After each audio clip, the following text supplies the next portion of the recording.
Muammar कद्दाफ़ी, जिसे आमतौर पर मुअम्मर कद्दाफ़ी कहा जाता है, 1969 से 2011 तक लीबिया का शासक रहा। उसने सत्ता एक सैन्य तख्ता पलट के जरिए हासिल की थी, जब उसने राजा इदरीस को हटा दिया था। नीचे उसके शासन के मुख्य कार्य, नीतियाँ और विवादास्पद कदम दिए गए हैं।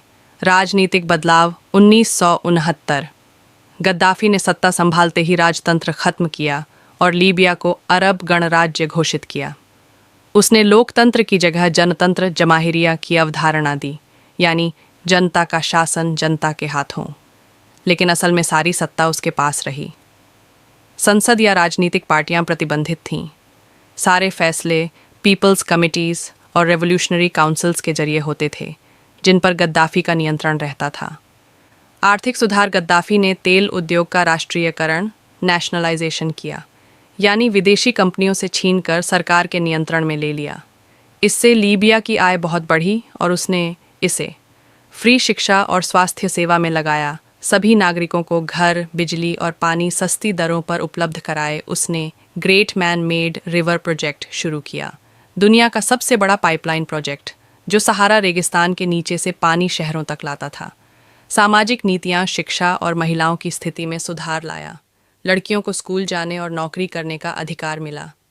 शराब और कुछ पश्चिमी संस्कृतियों पर प्रतिबंध लगाया। इस्लामी समाज के सिद्धांतों को बढ़ावा दिया। विदेश नीति और विवाद गद्दाफ़ी ने खुद को पैन अरब और बाद में पैन अफ्रीकन नेता के रूप में प्रस्तुत किया, यानी अरब और अफ्रीकी देशों को एकजुट करना चाहता था।